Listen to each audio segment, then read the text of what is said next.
Hello everyone, कैसे हैं आप सब। एक बार पुनः शिव कोचिंग क्लासेस पर स्वागत है। बच्चों यहाँ पर आप देख सकते हैं कक्षा 12वीं अर्धवार्षिक परीक्षा 2024-25 और कोड नंबर आपका 1206 है बच्चों, भौतिक शास्त्र का।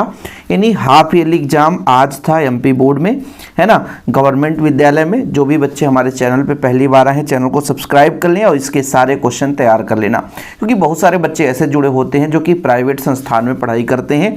उनको भैया जितने भी क्वेश्चन मैं प्रोवाइड करूं पढ़ते जाओ, और जिनका ये पेपर है अपना सोल्यूशन देख सकते हैं। बाकी और भी आप लोग अपना पेपर भेज देना। अभी से हो सकता है आज टाइम लग जाएगा, तो आज नहीं तो कल परसों बाद में भी सोल्यूशन आप देख लेना बच्चों। चलिए यहाँ पर हम पूरे राइट आंसर देखेंगे फटाफट। यहाँ पर पहला जो प्रश्न है बच्चों कि किसी तार का विशिष्ट प्रतिरोध किन कारक पर निर्भर करता है, तो पहला नंबर इसका होगा तार के पदार्थ पर। एक प्रोटॉन पर न्यूनतम आवेश कितना होगा, 1.6 × 10⁻⁻19 कूलाम। ऑप्शन नंबर थर्ड है बच्चों, ठीक है, ऑप्शन नंबर थर्ड। इसके बाद सी धारिता क्यू आवेश है, तो इस पर संचित ऊर्जा होगा 1/2 Q²/C, तो आपका ऑप्शन नंबर सेकेंड हो जाएगा बच्चों। एल लंबाई एक पतले दंड चुंबक का चुंबकीय आघूर्ण कैपिटल M है, इसे एक अर्धवृत्त चाप में मोड़ दिया जाए तो चुंबकीय द्विध्रुव आघूर्ण आपका ऑप्शन नंबर 4 2m/π होगा।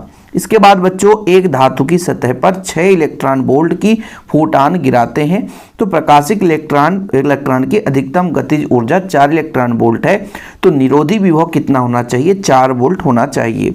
इसके बाद शुद्ध संधारित्र युक्त प्रत्यावर्ती परिपथ में प्रवाहित धारा एवं वोल्टता के बीच कलांतर जो होगा बच्चों π/2 का कलांतर होगा। कितना होगा, π/2 का कलांतर होगा। अब यहाँ पर एक चीज़ और आपको पता होना चाहिए, माइनस या प्लस में, तो जब हम अग्रगामी पश्चगामी की बात करते हैं तब माइनस प्लस होता बच्चों, इसलिए 90 डिग्री यानी π/2 कलांतर लेकर चलेंगे। चलिए पहला प्रश्न है यहाँ पर रिक्त स्थान में, विद्युत क्षेत्र की दिशा में चलने पर विभव क्या होता है, कम हो जाता है बच्चों। क्या हो जाता है, कम हो जाता है। गतिशीलता का SI मात्रक मीटर² सेकंड होता है, ठीक है, मीटर² सेकंड होता है। परिवर्तनशील विद्युत क्षेत्र से विस्थापन धारा उत्पन्न होता है।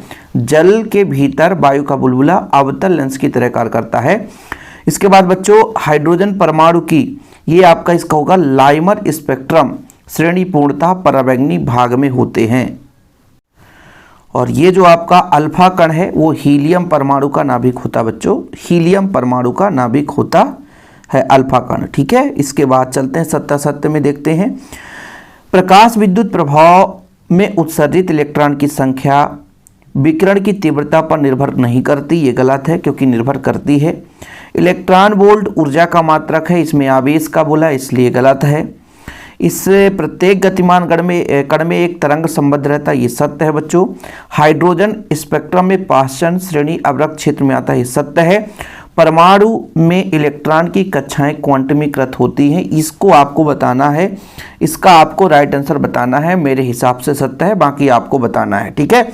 इसका भी मेरे को 10% डाउट है, यदि जैसे ही सही होगा तो मैं कमेंट बॉक्स में बता दूंगा।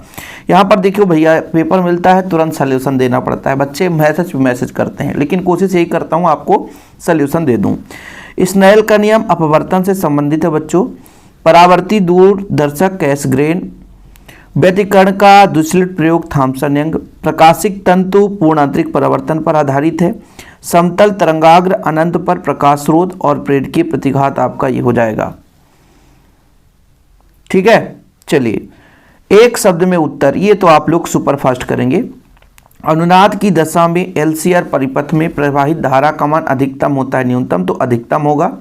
एम्पियर का परिपथीय नियम, ये बच्चों रेखीय समाकलन है ना, ये आपका हो जाएगा BDL, चुंबकीय क्षेत्र का रेखीय समाकलन। देखो लिखने में प्रॉब्लम होती है, धारा का μ0 गुना होता है, ठीक, कोई दिक्कत नहीं है। किसी चुंबक में चुंबकीय आघूर्ण की दिशा साउथ से नॉर्थ होता है बच्चों, साउथ से नॉर्थ, ठीक है। विद्युत चुंबकीय स्पेक्ट्रम में सबसे कम तरंगदैर्ध्य वाली कौन सी तरंग है, तो गामा।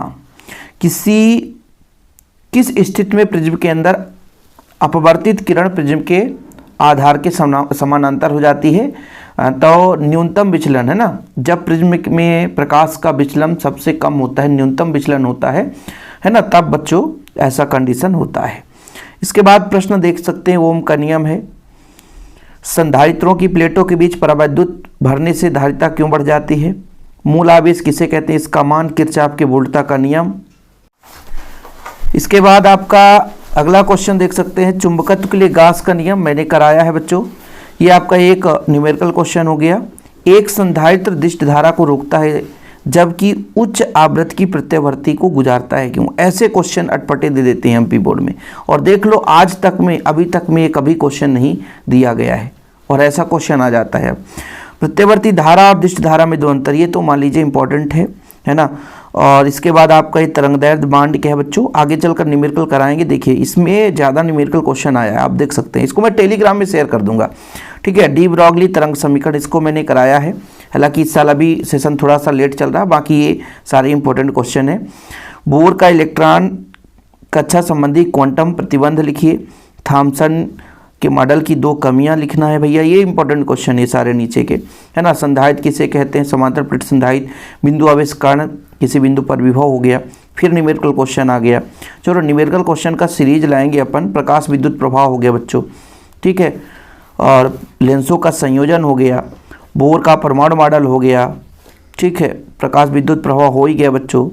विद्युत वाहक बल, विभवांतर में 4 अंतर, गास का नियम, गास के नियम से कूलाम का नियम। चलो बाकी तो क्वेश्चन बड़े सेलेक्टेड क्वेश्चन है, ठीक। व्यतिकरण विवर्तन में अंतर, लेंस निर्माता सूत्र। तो ये सारे प्रश्न भाई, इसमें एक भी क्वेश्चन छोड़ने लायक नहीं है। हाँ, न्यूमेरिकल क्वेश्चन का सीरीज लाऊंगा और आप लोगों को कराऊंगा। इसलिए चैनल पे पहली बार आए, चैनल को सब्सक्राइब कर लें। आप लोगों के लिए निरंतर वीडियोज आते रहेंगे। फिलहाल अभी के लिए इतना ही। हाँ, टेलीग्राम में इस पेपर को शेयर कर दूंगा, तो जो बच्चे टेलीग्राम में पेपर लेना चाहेंगे तो वहाँ से डाउनलोड कर लेना, क्योंकि आपको ये बोर्ड एग्जाम के लिए हेल्पफुल रहेगा। जो बच्चे मान लीजिए एमपी बोर्ड से ना भी होंगे उनके लिए भी हेल्पफुल रहेगा।